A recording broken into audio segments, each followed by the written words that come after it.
प्रणाम, नमस्कार। बहुत स्वागत है आपका उस कार्यक्रम में जिसका नाम है हे प्रभु आनंद दाता। अपनी प्रतिक्रियाएं, अपनी रिएक्शंस हमें भेजिए। हमारा नंबर आपकी स्क्रीन पर है ही 7000969440। आज हम एक दार्शनिक और एक लेखक, एक विचारक की एक टिप्पणी को अपने विद्वान वक्ता के समक्ष रख रहे हैं और उस पर उनका अभिमत हम चाहेंगे। और वो टिप्पणी मेरे मन को भी बहुत गहराई से छूती है। पश्चिम के एक दार्शनिक और विचारक हैं एरिक होपर। एरिक होपर ये कहते हैं कि उस राष्ट्र के नागरिकों का पतन हो जाता है, क्षरण हो जाता है, डिक्लाइन हो जाता है, एरोशन हो जाता है। उस राष्ट्र के नागरिकों का पतन हो जाता है जो खिलौनों से खेलना भूल जाते हैं। अब देखिए, इसके गूढ़ अर्थ को भी समझ लीजिए। आप सुनेंगे कि ये क्या मतलब है, कोई वयस्क व्यक्ति क्या खिलौनों से खेलता है? खिलौनों से खेलने का अभिप्राय यहाँ बालक वृत्ति के उस तत्व से है जो आनंद में डूबा रहता है। एक बालक को आपने देखा है, उसकी प्रिय चीज भी आप उससे छीन लेते हैं जो महीनों से उसके साथ है, और फिर आप उसको बहला लेते हैं या उससे कोई दूसरी बहुत छोटी इंफीरियर चीज भी दे देते हैं तो वो प्रसन्न हो जाता है। आप उससे पूछते भी हैं, अब वो गुड़िया की, उस गुड्डे की याद तो नहीं आ रही है? वो कहता है नहीं, ये ज़्यादा अच्छा है, वो गया, चला गया। इसका मतलब है कि एक बालक दार्शनिकता के उस गहरे समुद्र में गोते लगाता है। वयस्क होने के बाद, प्रौढ़ होने के बाद और वृद्ध होने के बाद जिस मोती की तलाश में हम लोग डुबकियां लगाते हैं, लेकिन मुट्ठी में सिर्फ रेत लेकर नदी से या समुद्र से बाहर निकलते हैं। बड़ी उम्मीद से डुबकी लगाते हैं, मारते हैं तल में हाथ, मुट्ठियां, लेकिन जब ऊपर आकर देखते हैं तो कोई मोती नहीं मिलता। क्योंकि उस वैराग्य को, उस आनंद को, जिसको एरिक होपर कहते हैं कि उस राष्ट्र के नागरिकों का पतन हो जाता है जो खिलौनों से खेलना भूल जाते हैं। यानी आप अपने बालकपन को, अपने आनंद को बहुत जल्दी छोड़ देते हैं। इसीलिए हम कई बार कहते हैं कि ये 13-14 वर्ष का लड़का भी ऐसा लग रहा है जैसे कि बहुत बड़ी उम्र का कोई युवक है या कोई प्रौढ़ व्यक्ति है। कई बार हमारे अनुभव इतने तल्ख और जटिल हो जाते हैं कि बचपन में ही हमारा बचपन हमसे विदा हो जाता है। लेकिन बहुत अभागे हैं वो लोग, माफ़ कीजिएगा मैं इस शब्द का प्रयोग कर रहा हूँ, जिनका बचपन न सिर्फ बचपन में उनसे जुदा हो जाता है बल्कि जवानी में, अधेड़ अवस्था में और प्रौढ़ होने के बाद भी उनके भीतर नहीं है। इसीलिए वो लोग बहुत सुखी हैं जो वृद्ध अवस्था में भी चटक और चमकीले कपड़े पहनते हैं, आइसक्रीम खाने के लिए लालायित रहते हैं, या फिर चॉकलेट के दीवाने हैं, या फिल्म या अपने मित्रों की संगति में बच्चों की तरह खिल उठते हैं। प्रणाम है ऐसे लोगों को। तो आज एरिक होपर, दार्शनिक, विचारक, लेखक की इस टिप्पणी पर दार्शनिक अभिमत, सनातन परंपरा से जुड़े अभिमत को जानने के लिए प्रोफेसर डॉक्टर सुरेंद्र बिहारी गोस्वामी, भगवत गीता के अध्येता, मानस मर्मज्ञ, प्रणाम करते हुए उनको शुरू करता हूँ। जी, मैंने जिन दार्शनिक का आपने नाम लिया है जी, उनको पढ़ा नहीं, लेकिन जी, उनको प्रणाम करता हूँ जी, कि उन्होंने बहुत गहरी बात को कितनी सहजता से व्यक्त कर दिया है।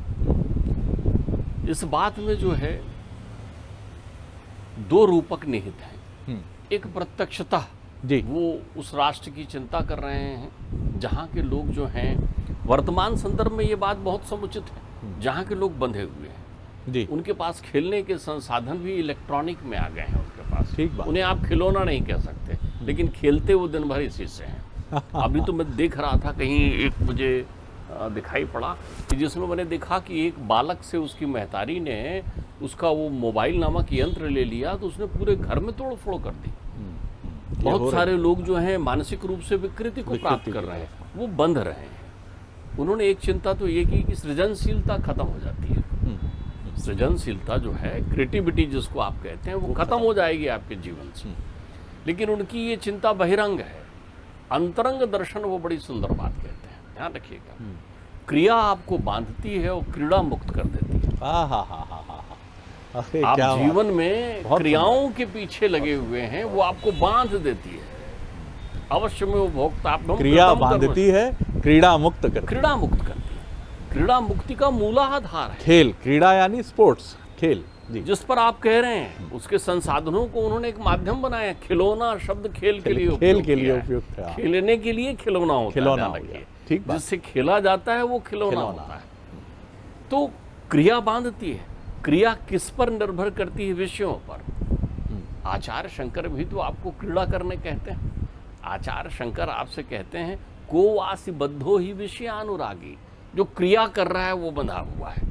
जितने भी लोग क्रियाशील हैं, कर्म कर रहे हैं, वो फलों से बंध गए हैं ना। ओहो, वाह। शुभाशुभ फल मिलेंगे आपको, फिर एक फल का दूसरा फल, दूसरे फल का तीसरा फल, अनवरत जीवन चलते रहेगा। आप कभी भी निष्फल नहीं हो पाएंगे।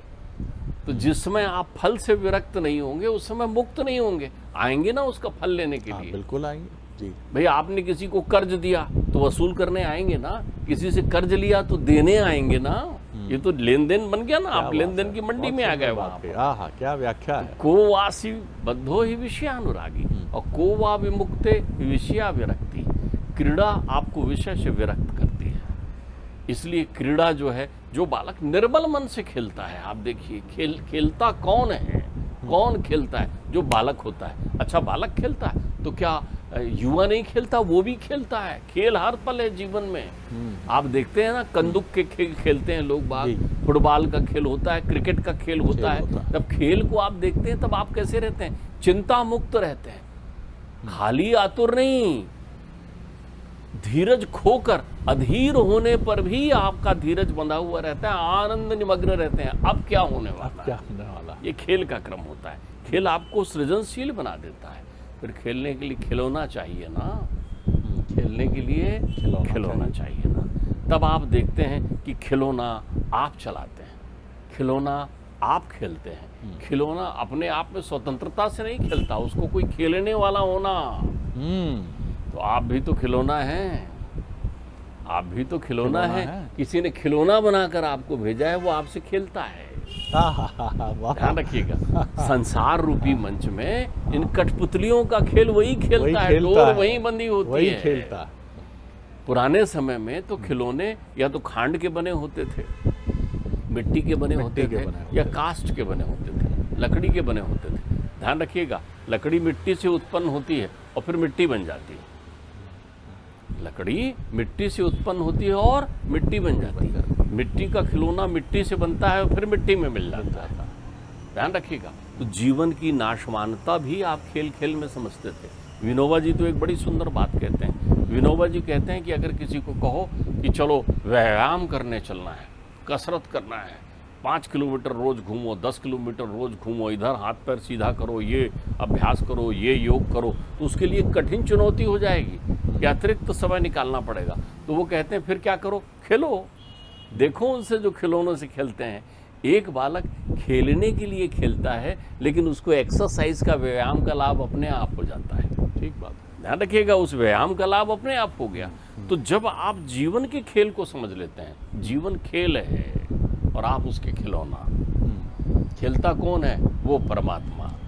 तो जो लोग चाहते हैं कि हमारे यहाँ तो शरीर को महाराष्ट्र कहा गया है।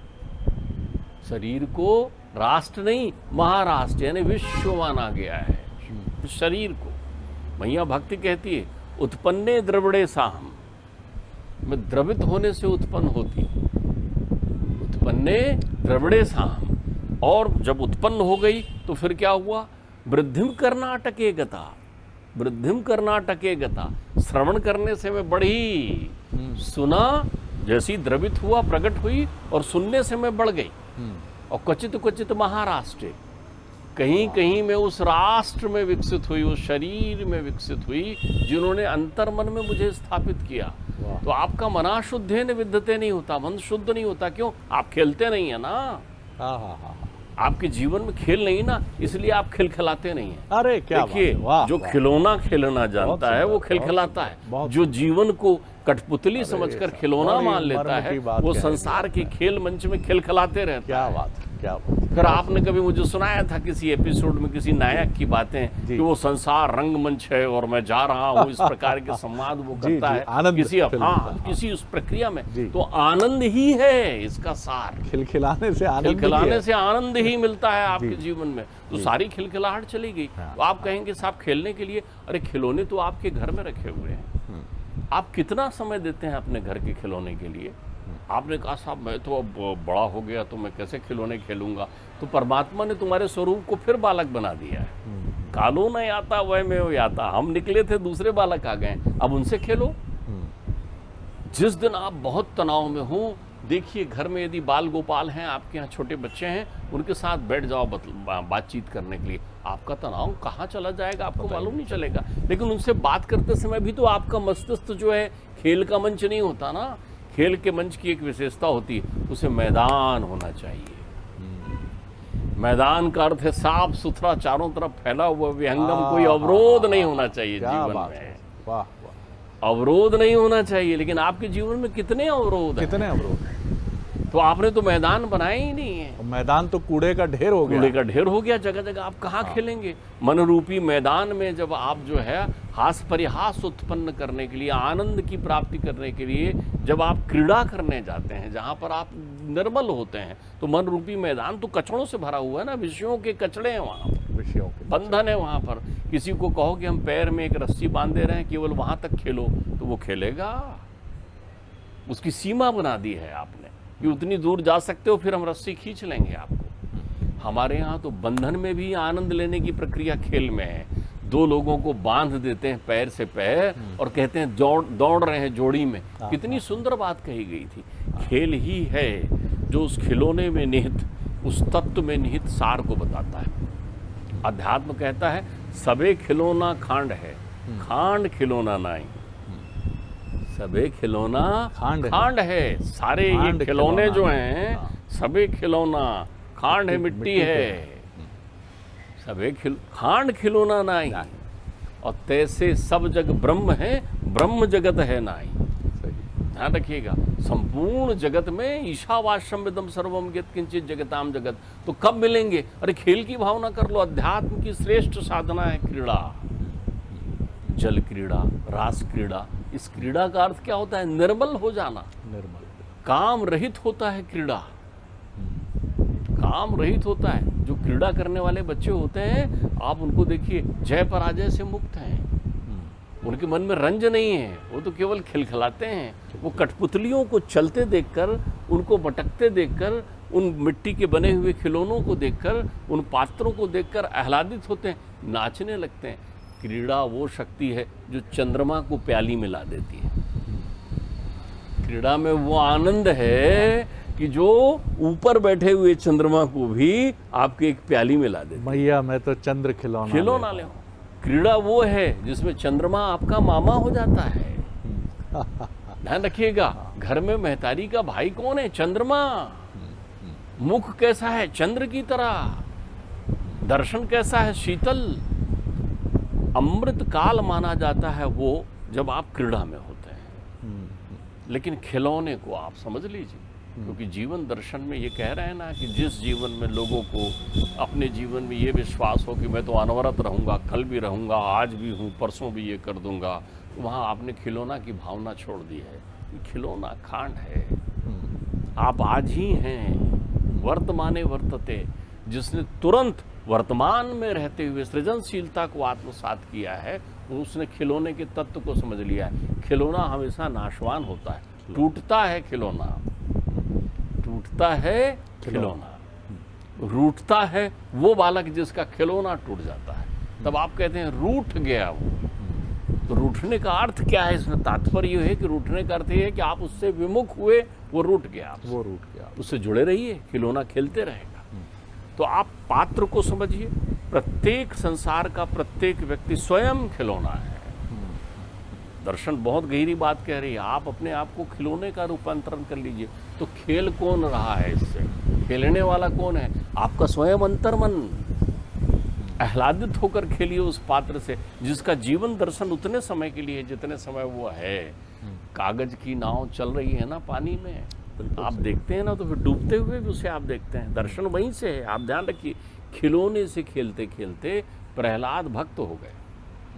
खिलौने से खेलते, आपके यहाँ तो बच्चों को बचपन की वो सारी प्रक्रियाएं नहीं मिली जिस प्रक्रियाओं में उनको रमना चाहिए। खेलने के लिए आपका बालपन इसलिए आवश्यक है कि वहाँ भेद भी मिट जाता है। अद्वैत का प्रतीक है खेल। ठीक बात है। एक राष्ट्र का विकास चाहते हैं तो अद्वैत करिए ना, सब खिलौना है, तुम्हें भी चले जाना है, इसको भी चले जाना है, इसको भी चले जाना है। तो फिर कैसे रहिए आप, जैसे अविनाशी पथ के पथिक हों, कर्म करिए और मुक्त हो जाइए, राष्ट्र का विकास होगा। वो कह रहे हैं लोग बंध गए हैं राष्ट्र में, सीमित हो गए हैं। खिलौने की विहीन व्यक्ति ही जो है स्वार्थी होता है। खिलौना परमार्थ का प्रतीक होता है। खेलना परमार्थ है, खेलना परमार्थ है। अकेला नहीं खेलता वो, सबको साथ लेकर खेलता है, सबके साथ खेलता है। आप उसको खेल से च्युत करो, वो नाराज हो जाता है, ये खेल से हटा लिया। क्यों? उस समय तक उसके भाव जो हैं परमार्थ के होते हैं, उसके अनंत चित्त में अद्वैत विद्यमान होता है। तो खिलौना की इन प्रक्रियाओं को दर्शन जो शास्त्री ये कह रहे हैं कि अद्वैत नहीं हुए आप। आपने तो लोग एक शब्द लगा दिया, खेल भावना का परिचय दीजिए। भावना कहाँ आई? खेल में ही आई ना। तो आप क्रीड़ा नहीं करते तो आप भावुक नहीं हैं। बिल्कुल आपके पास भावना नहीं है, आपके पास आर्द्रता नहीं है, आपके पास संवेदनशीलता नहीं है। जहाँ पर जय पराजय जो है द्वेष उत्पन्न करे, वहाँ क्रीड़ा नहीं है। जीवन में सफलता और असफलता आपको द्वेष ही बनाए तो फिर आप क्रीड़ा के भाव में नहीं है। आप भावना लाइए ना। जब खेल खिलौना खेलेंगे तो खेल की भावना भी तो आपके अंतर मन में आनी चाहिए। तो खेल की भावना क्या कहती है? केवल आनंद के लिए खेलिए। केवल मनोरंजन एक शब्द है, उसे भी हमने विषाद में ले लिया। अंग्रेजी का शब्द लगा लिया उसके लिए, इंटरटेनमेंट। वो मनोरंजन नहीं है, मनोरंजन विशुद्ध संस्कृत का शब्द है। मन में उत्पन्न विषयों का रंजन, मन का रंजन मतलब मन के दुख को खत्म करने वाला। मन को रंजन मुक्त जो कर दे वो मनोरंजन है। रंज को रंजन बनाना, अंज को अंजन बना देना, वैसी रंजन है ये शब्द जो है। रंजन का अर्थ होता है रंज मुक्त, रंजना, रंजन। रंज क्या है? दुख, पीड़ा, कष्ट सब भूल गए आप। आपने कहा, आप जैसे आप चलचित्र देखने जाते हैं, कोई अच्छा चलचित्र देखते हैं तो आप कहते हैं बड़ा मनोरंजन हुआ, यानी मन आपका उसमें समाहित हो गया, आपके अंतर चित्त में किसी प्रकार का खेद खिन्नता नहीं रही, आप आनंद में रहे। खेलिए ना, लेकिन खेलते हुए आप एक बात ध्यान रखिए। शरद जी, कास्ट में अग्नि होती है। कास्ट में तो दिखाओ, आप कास्ट ले आओ तो अग्नि दिखाओगे क्या आप? गन्ना में शक्कर होता है, तो गन्ना रख दिया आपके सामने तो शक्कर दिखाएंगे क्या? ये उसके अंतर्निहित भीतर है। वो किस रूप में दिखता है? वो दिखता है भावेन विद्यते भाव देवा। आप में वो भाव जागृत कर लो। तो दर्शन शास्त्री कहते हैं जहाँ के लोगों के भाव में खेल के भाव होते हैं, जहाँ के लोग विषाद मुक्त होते हैं, जहाँ विषयों में आसक्ति नहीं होती, जहाँ केवल क्रिया नहीं क्रीड़ा होती है, वहाँ जीवन में खिलौना होता है। और जब व्यक्ति बालपन से ये विधा उनके पास आती है, बचपन से उन खिलौनों की संग होती है। खेल खेल में शिक्षा का हमारे यहाँ अर्थ था। अब मैं देखता हूँ, वो एक पोते के पाठशाला में मैं गया, वहाँ उनने कहा साहब ये पोते को अब 3.5-4 साल के बच्चे को जो है वो पहुँचा दिए वहाँ पाठशाला में। मैं वहाँ गया, बड़ा भव्य बना हुआ महल वहाँ देखने गया कि भाई अंदर क्या होता है। उन्होंने कहा हम खेल खेल में पढ़ाते हैं, कर तो आप वही रहे हैं क्रीड़ा। ये देखो, ये 3 सेब रखा हुआ है, ये 3 ये रखे हैं, आप ऐसा करो। आज भी बच्चे मानते तो तभी है ना जब आप उनके साथ खेलते हैं, जब आप उनसे कहते हैं ऐसा कर लेंगे तो हम एक। आज भी बच्चों को प्रकृति प्रदत्त खिलौना ही प्रिय है, लेकिन आपके पास ना खेलने का समय है, ना आपके भाव में खेल भावना है, और ना बच्चे के पास खिलौना। वाह, अद्भुत रहा साहब आज का ये हमारे विद्वान वक्ता प्रोफेसर डॉक्टर सुरेंद्र बिहारी गोस्वामी जी से ये इसको सुनना, और बहुत महत्वपूर्ण है। और इतने बिंब उभर रहे थे मेरे मन में, मैं खेल को, अलग अलग खेलों की विधा को याद कर रहा था, तो मैं देख रहा था कि हर उम्र का खिलाड़ी पॉइंट गेन करने के बाद, चाहे टेनिस हो, चाहे फुटबॉल हो, चाहे क्रिकेट हो, पॉइंट गेन करने से मतलब उपलब्धि हासिल करने के बाद या कई बार उपलब्धि ना हासिल कर रहे, विकेट गंवा दिया, तो एक खींच से नाराज़गी जो जताता है, फिर वो बालक हो जाता है। जैसे एक बालक अपनी प्रतिक्रिया देता है, उसकी कितनी किलकारियाँ गूंजती हैं, अच्छी भी, प्रसन्नता से भरी भी, नाराज़गी से भरी भी, दुख से भरी भी, लेकिन वो सब व्यक्त करता है। आप और हम क्या करते हैं कि उस भाव को दबा के एक नकली मुस्कुराहट का चोला पहन लेते हैं। कुछ भी हुआ, अरे साहब आपका बड़ा नुकसान हुआ, अरे साहब चलता है, जीवन है ये, तो इसमें क्या है, लाभ हानि, जीवन मरण, यश अपयश, ये सब विधि हाथ, अंदर अग्नि लगी है, लेकिन ऊपर से आप क्या कह रहे हैं कि सब चलता है। बाबा तुलसीदास ने भी कहा है, मन रो रहा है। जी डॉक्टर साहब। इस पर आपको एक बात और कहूँ जी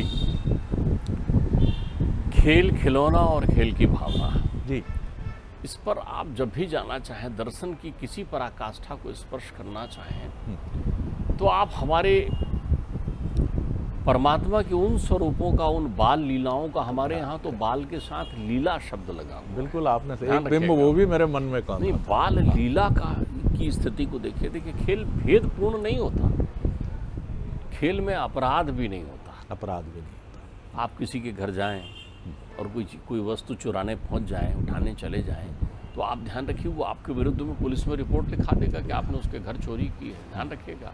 लेकिन चोरी हमेशा रात में होती है। चोरी हमेशा किसकी? काम की चोरी, क्रिया की चोरी रात में होती है, छुप कर होती है जी। लेकिन क्रीड़ा कैसे होती है? क्रीड़ा लीला का स्वरूप कब लेती है? जब वो आनंद का परमानंद हो जाता है। परमात्मा प्रत्येक घरों में जा रहे हैं, लोग छुपकर जिसे देखें वो क्रीड़ा कहलाती है। लोग छुपकर जिसका आनंद लें वो लीला कहलाती है। वो देख रहे हैं कि कृष्ण मटकी से माखन निकाल रहे हैं, कृष्ण में भेद नहीं है, वो स्वयं नहीं खा रहे हैं, वो लोगों को खिला रहे हैं, वो घूम रहे हैं। क्रीड़ा का आनंद देखिए कि वहाँ के राजा का पुत्र जो है बच्चों के साथ खेलने के लिए, गोचारण करने के लिए जा रहा है, वत्सपाल बना हुआ घूम रहा है। और जब खेल की भावना अनंत हो जाती है तो जीवन के सारे कष्टों का हनन हो जाता है। तो खेल में कितनी शक्ति है। परमात्मा जब खेल को लीला बनाते हैं तो बड़े बड़े राक्षसों का विध्वंस खेल खेल में ही कर देते हैं। और यही सबसे महत्वपूर्ण बात है कि हम अपने बच्चों की भी बाल क्रीड़ा और लीला दोनों को, कई बार कैसा, जैसा डॉक्टर साहब ने कहा कि वो लड्डू चुरा रहा है या फ्रिज में रखी चॉकलेट ले रहा है, तो आप वीडियो बनाते हैं, उसका मोबाइल से शूट करते हैं कि देखो साहब कितनी चतुराई से ये पहुंचा, तकिया रखा इसने, वहाँ पहुंच गया और वहाँ से वो चीज़ निकाल ली। इसका जो आनंद है वो आनंद अद्भुत है, लेकिन ये हम भूल जाते हैं।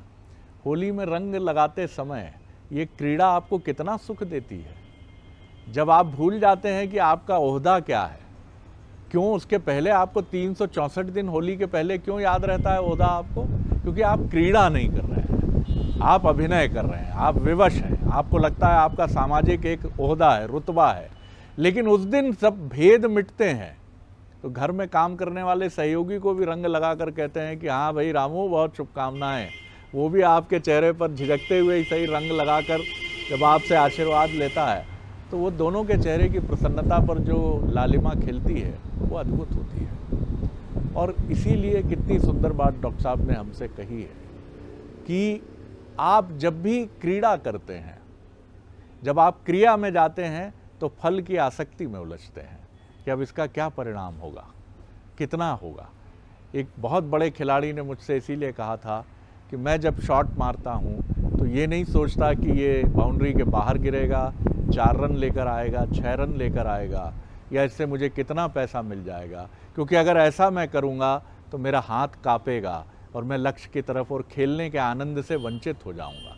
हम में से कितने लोग हैं जो खेलते समय खेलने का आनंद लेते हैं। आप बिजनेस कर रहे हो, आप कोई काम कर रहे हो, लेकिन वो आनंद जुदा है क्योंकि फल जुड़ा हुआ है कि इंक्रीमेंट मिलेगा कि नहीं, बॉस खुश होंगे कि नहीं होंगे, मेरा बच्चा फर्स्ट आएगा कि नहीं आएगा, मैं फर्स्ट आऊँगा कि नहीं आऊँगा, पैसा होगा कि नहीं होगा। ये सारी चीज़ें क्रिया में उलझती हैं, क्रीड़ा की तरफ हम नहीं जा पाते हैं। और इसीलिए जो वो दार्शनिक कहते हैं और जिसको इंडोर्स किया है, जिसका अनुमोदन हमारे विद्वान वक्ता ने अद्भुत संदर्भों और व्याख्या के साथ किया है, उसका एक फार्मूला मेरी नज़र में यही है कि सबसे महत्वपूर्ण बात है खिलौना प्लस खेल प्लस क्रीड़ा और प्लस आनंद। और इसीलिए उस ऐतिहासिक और अद्भुत फिल्म में जिसमें राजेश खन्ना ने ये किरदार निभाया था, उसका अंत इसी संवाद के साथ होता है, आनंद कभी मरा नहीं करते, आनंद की मृत्यु नहीं होती, आनंद चिरंतन है, सनातन है, शाश्वत है और अनंत है। तो इस आनंद को अपने भीतर ज्योति की तरह क्यों ना हम प्रज्वलित करें। बहुत शुभकामनाएं, आपको आनंद आ गया डॉक्टर साहब, प्रणाम कर रहा हूं। अगले एपिसोड में एक और विषय लेकर उपस्थित होंगे। प्रणाम, नमस्कार।